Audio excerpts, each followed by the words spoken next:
Olá pessoal, bom dia a todos. Vamos começar mais uma aula de História, no caso História do Brasil. Vamos dar início a um novo conteúdo, no caso o capítulo 12 do livro didático de vocês. Nas aulas anteriores a gente tratou sobre o primeiro reinado, segundo reinado, dentro do Império Brasileiro, no qual o Brasil ainda pertencia, no caso ainda tinha uma relação, uma ligação com Portugal. Então, dentro do Império, a gente vai estudar três processos, O processo da abolição da escravatura, de imigração e do indígena, a questão indígena. Então, na aula de hoje, a gente vai se atentar mais, para a gente dividir a nossa aula para não ficar tão longa, a gente vai só trabalhar sobre o processo de abolição. Então, como é que ocorreu esse processo de abolição aqui no Brasil, Essa pressão que houve, principalmente a pressão inglesa, pelo fim do tráfico de escravos. A lei Eusébio de Queiroz, também uma lei brasileira de 1850, proibiu também a entrada de escravos no Brasil. E tudo isso vai representando um duro golpe contra a escravidão. Mas, pessoal, esse processo que levou ao fim da escravidão no Império, ele foi um processo lento, gradual, que se prolongou em todo o século XIX. Então vai ter vários fatores que a gente vai estudar. Então, houve a extinção do tráfico de escravos, houve uma forte campanha abolicionista dentro do Brasil. Essa abolição foi lenta, gradual, e os efeitos da abolição da escravatura. A Inglaterra estava com essa pressão, principalmente para o Brasil, colocar fim ao trabalho escravo. A escravidão no Brasil, pessoal, sempre defendeu, a escravidão no Brasil sempre defendeu o tráfico de escravos, E traziam escravos vindos da África, Chegava aqui, o cara comprava os escravos ali no litoral, então era um comércio que gerava bastante lucro, na época, principalmente aí para o Brasil. E a Inglaterra, nessa época, tinha grande poder de influência sobre o Brasil, E já que o Brasil tinha uma grande dívida antiga já com a Inglaterra. Então, em 1807, a Inglaterra aboliu o tráfico de escravos, devido à influência de movimentos abolicionistas, religiosos de influência lá puritana, através de artigos na imprensa.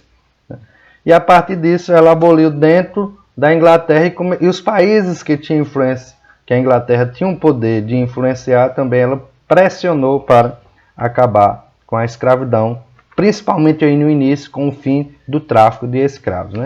Como foi essa extinção do tráfico de escravos? O primeiro esforço de extinção no Brasil foi em 1831, com acordo com os ingleses. Contudo, os proprietários de escravos e traficantes ignoraram esta lei. Com o resultado, os ingleses aprovaram em uma lei em 1845, que autorizava a Marinha Britânica a prender navios de traficantes, que levavam e compravam e vendiam escravos como mercadorias.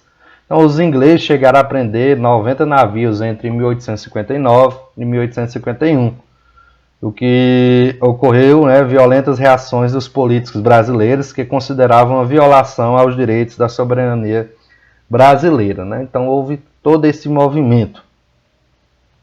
Os ingleses ignoraram esses protestos brasileiros, dos políticos brasileiros, e continuaram a prender navios que transportavam escravos. Assim, o ano da extinção do tráfico internacional de escravos foi em 1850, cedendo à pressão inglesa. O que houve com a consequência do fim do escravo? Surgiu o tráfico negreiro interno ou interprovincial, no caso dentro do próprio país, deslocamento de escravos da capital para outro estado ou para outra província, através aí dentro do próprio país. A campanha abolicionista dentro do Brasil, como é que funcionou? Os movimentos abolicionistas no Brasil ganhou força, a gente estudou na aula anterior, após a Guerra do Paraguai, a partir aí da década de 1860. E a partir de 1885, associações, clubes, abolicionistas fizeram campanhas abertas para compra de cartas de alforria para os escravos, para dar liberdade aos escravos brasileiros. Os principais membros desses grupos abolicionistas eram intelectuais, né, pessoas que jornalistas, advogados, profissionais liberados e mesmo aí filhos de fazendeiros que tinham estudado fora do país e retornavam com essas ideias abolicionistas. Os filhos de fazendeiro, né, facilitavam muito a fuga de escravos, né, de lavouras de café, principalmente ali em Santos, né, daí onde começa a surgir os principais quilombos, né. Chegou ao quilombo de Jabaquara, né, que chegou a ter mais de 10 mil pessoas. Assim, muitos proprietários, sem poder conter essa fuga, tomaram a iniciativa de libertar os escravos em troca de permanência deles nas lavouras por mais alguns anos. Então, como eu falei lá no início, essa abolição ela foi o quê? Uma abolição lenta e gradual, com várias leis, né, que foi sendo aprovada. Devido a essa influência, pessoal, dos fazendeiros na Câmara e no Senado do Império, na época, a gente está falando do período imperial, foi feita uma abolição lenta, gradual e segura para a manutenção, principalmente, dos privilégios da aristocracia, né, agrária, daquela elite agrária. Principais leis aprovadas foi a Lei Rio Branco, que é a Lei do Ventre Livre. Ela foi aprovada em 1871. A partir daquela lei, ela declarava livre os filhos de mulheres escravas, nascidos a partir daquela data. Vamos ter a Lei do Sexagenário. Libertava os escravos com mais de 60 anos, ficando os libertos obrigados a título de indenização a trabalhar para os seus antigos donos por mais de 3 anos. Mas essa lei, o que é que ocorria? Muitos escravos não chegavam a essa idade, né? Por a carga excessiva de trabalho, né? Por um trabalho escravo mesmo, a expectativa de vida da maioria dos escravos era 40, 50, 55, então poucos chegavam a completar os 60 anos. E por fim vamos ter a Lei Áurea, né? De 13 de maio de 1888, né? Que é a lei conhecida, que é a princesa Isabel, né? Que substituiu o pai, que não estava aqui no Brasil.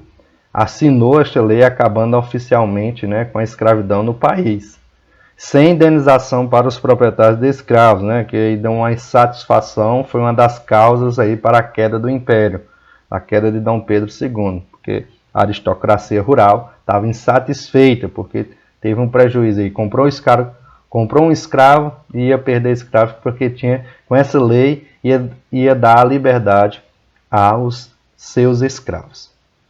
Quais foram os efeitos, para a gente finalizar, da abolição da escravatura? Quais os efeitos desse fim da escravidão aqui no Brasil? Pessoal, o Brasil ele foi um dos últimos países aqui da América, né, a libertar seus escravos. Passou-se aí mais de 300 anos nesse sistema. Grande parte dos ex-escravos continuaram trabalhando para os seus senhores, principalmente no Nordeste. Porque não tinha para onde ir. O cara nasceu, se criou ali na fazenda, né? Não tinha recursos financeiros, né? Não tinha para onde ir, então ele continuou ali na fazenda fazendo serviços, né? E ganhando algo em troca. Muitos escravos libertos foram buscar trabalho em cidades, né, como Rio de Janeiro e São Paulo. Em São Paulo, devido à concorrência com os imigrantes, tiveram de aceitar trabalhos mais pesados, né, e mal remunerados. Já no Rio, tiveram mais chance de trabalhar em indústrias. Os cafeicultores do Vale do Paraíba, dependentes da mão de obra escrava, se sentiram traídos pelo Império. Assim, por não terem sido indenizados, portanto, passaram a apoiar a causa republicana. A monarquia passou assim a ter seus dias contados. Então, pessoal, nossa aula de hoje era sobre a abolição da escravatura. Então, faça as atividades propostas e na próxima aula a gente continua esse conteúdo.